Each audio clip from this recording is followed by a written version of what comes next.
Abah saya wafat tahun 2000, kurang lebih tahun 2000-an, kurang lebih 99 dan tahun 2000.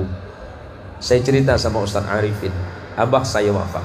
Saya sedih dan dunia rasanya gelap. Kenapa saya katakan dunia saya rasanya gelap?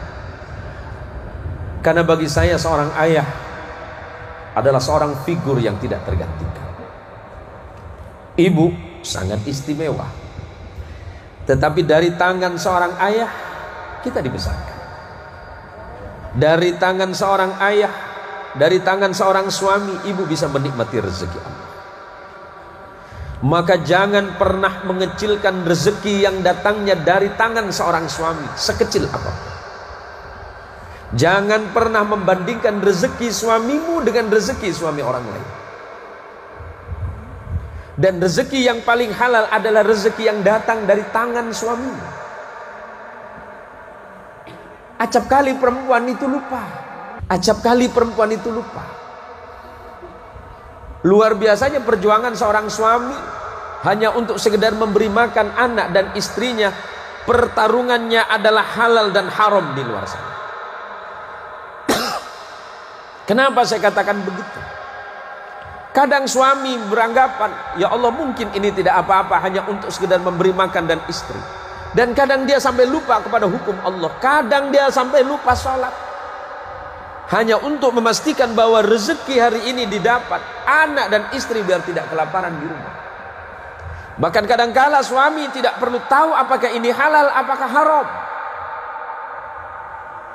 Maka berterima kasihlah dan bersyukurlah kepada Allah atas rezeki yang Allah datangkan kepada istri melalui tangan suami yang berjuang mati-matian. Maka ketika abah saya wafat, saya berkata dalam hati saya, ya Allah, dunia saya gelap. Ya Allah. Kenapa? Karena seorang ayah yang membesarkan saya dengan tangannya, yang puluhan tahun mencari rezeki hanya untuk menghidupkan saya anaknya. Masukin saya ke pesantren, masukin saya ke pendidikan, dikirim ke sana kemari. Dan saya tidak tahu dari mana abah saya mendapatkan uang itu. Hebat seorang ayah. Dan seorang ibu tidak tergantikan. Ketika umi saya wafat sekitar 5 tahun yang lalu, wafat di pangkuan saya, apa yang saya rasakan? Bukan dunia yang gelap, tapi saya berkata kepada Allah, ya Allah, saya sudah tidak pandai lagi berdoa. Kenapa? Karena doa yang paling mustajabah adalah doa ibu.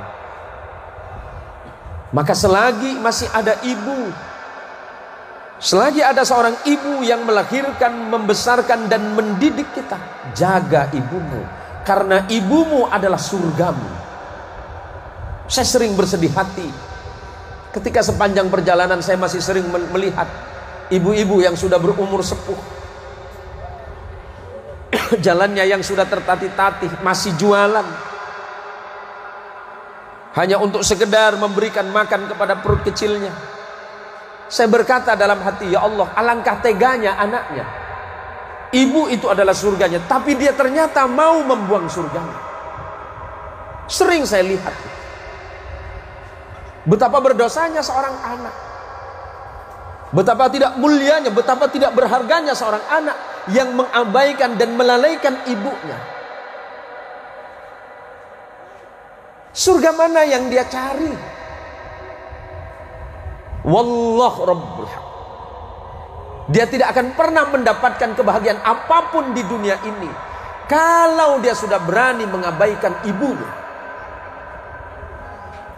Tidak ada surga terindah di muka bumi ini selain ibu kita. Tidak akan ada doa yang paling mustajabah di dalam pandangan Allah selain doa ibu kita. Sehebat apapun keadaanmu hari ini, semulia apapun hari ini, kemuliaanmu karena doa ibumu yang setiap saat selalu mendoakanmu kepada Allah, yang sujud kepada Allah. Jaga ibumu. Selagi ibu masih hidup, dan seandainya ibu kita hari ini sakit, jaga, rawat dengan sebaik-baiknya. Maka demi Allah,